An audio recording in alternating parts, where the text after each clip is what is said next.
Definitely the Yamaha feels more nimble and smaller to manoeuvre around through the corners.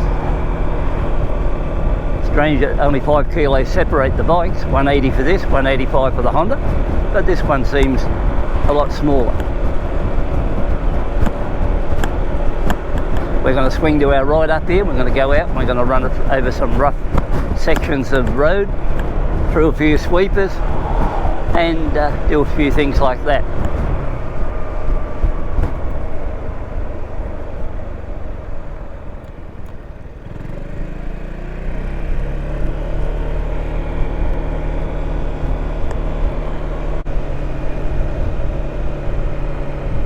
Okay guys, similar to the Honda Forza 350, just up ahead there's a really rough section for a couple hundred metres of road.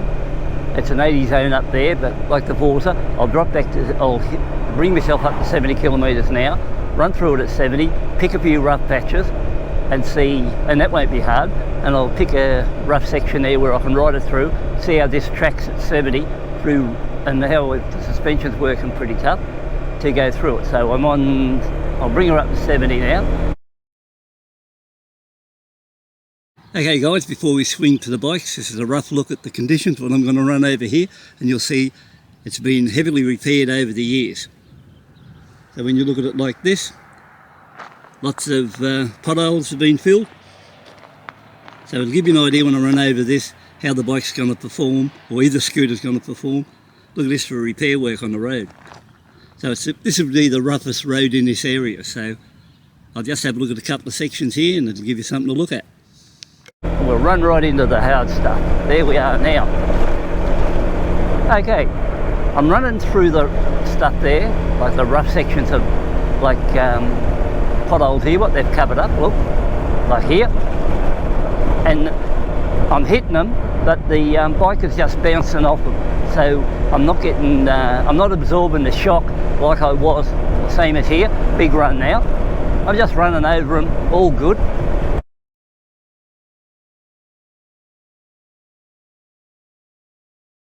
So straight away, over that little rough section, the Yamaha tracks best.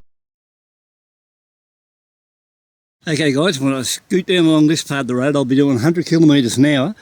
And you'll see that the road surface isn't really good here, and these are the ones that give the bike a bit of a jolt. So both of them will come down here. You can see a bit of an area here where it's done. So that'd be about 20 or 30 metres long. Just up a bit further, right at the top part of the clip there. That's another one too. And when you're coming along here, these are the ones like I've been on quite a few 500cc bikes, and when you come along here at 100 kilometres an hour, you actually hit this bad parts of the road here, and it sort of tosses you around a bit because they've just done repairs on different parts of it all the way through. So that's the plan. Hit this at 100 kilometres an hour, just see how it tracks on this.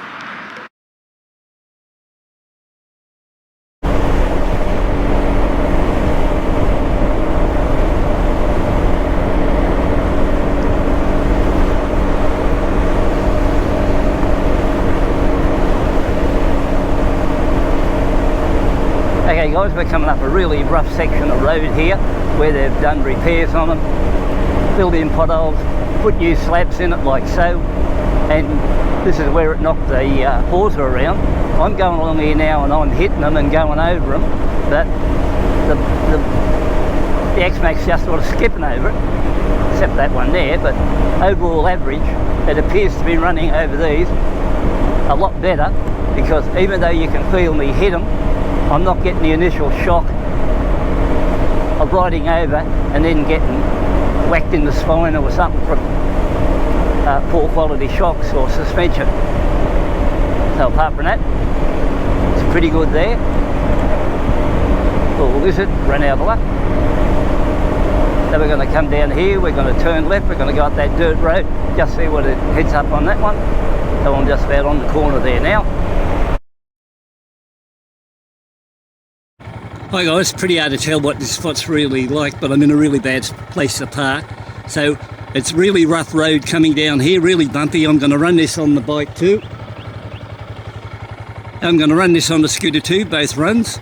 and I'm going to come down here and you'll see how rough it is when we get into this section here as I'm coming along. So it really usually throws the scooters around a bit. Got to hurry with this one, dangerous place to park.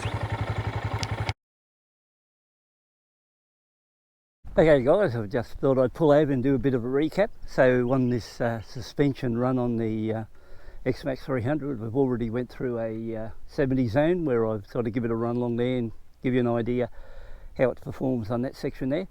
Then we went out a bit further and then did the 100 km/h run, and that was over some sort of really ruddy type seal type of road there, which I've been on many a 500cc single bike, and on that particular section there I've got to get off the seat. So the Xmax 300 rode that really well too.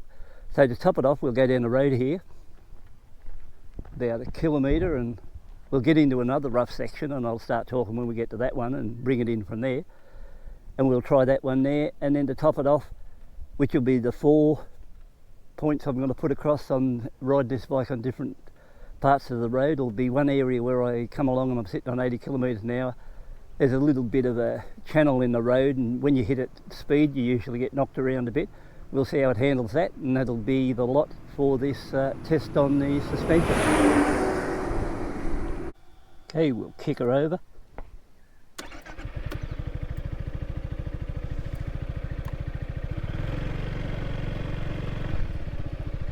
No cars coming, so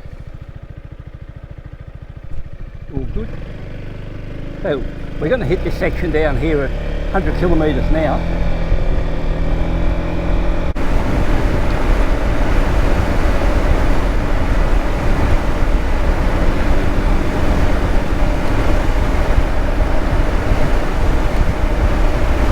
Okay guys, this is the rough part up ahead. We're going into a slight right bend to another. I'll sit on 100, see how it handles this. So see where they've been working on the road here, and it's got channels in it, so it's tracking good over there. Running over this one, just bouncing over the bump, stream over this section here. This is a rough section as you turn the bend just now. Over that pretty good too. So overall, pretty good over on that line there, because there's a huge amount of potholes in that section there, and it's one I sort of dread when I'm coming out it.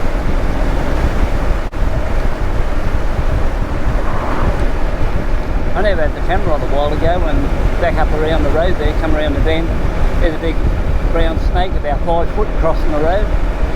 I'm glad I never bumped into that guy, and it was on the opposite side of the road. So anyway, that's that part of the test out of the way. So we've got a good idea now how the Xmax 300 handles out of town running. So you do naturally hit the bumps, but it tracks well. There's a tortoise there, but nothing much I can do about moving him either. A lot of game out on the road today, between snakes, tortoises, plenty about. But anyway, we'll just cruise on to the next spot, and I'll just show you up ahead where I'm going to test this area where there's a bit of a rut in the road. And when you hit it at 50 feet, and when you hit it at 80 km/h, shakes the thing around a bit.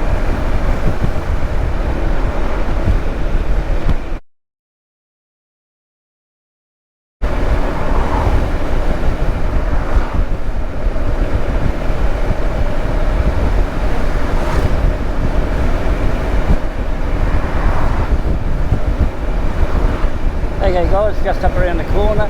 Like I said, there's a bit of a channel that crosses the road. Always gives me a bit of a jolt on most bikes when I come past. We're sitting on 80 k's, 50 mile an hour, and as I swing around this bend, we'll just come to it.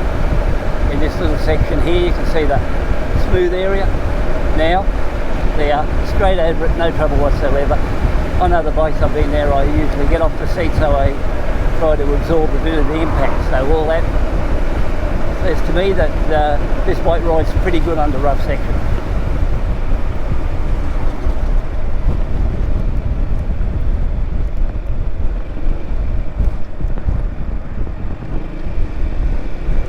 So I would say this part of the testing is complete on the suspension of running over rough sections of road on this Xmax 300, so it handles that side of it pretty good.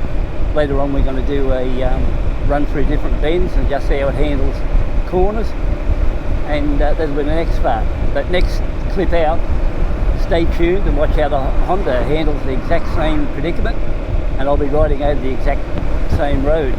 So more importantly, that's a good honest test for it. Same bike, same road, same conditions, and all this is done maybe within an hour of each other, so nothing much changes. So I hope you enjoyed that, and then stay tuned for the next episode and catch up with you then. Bye for now.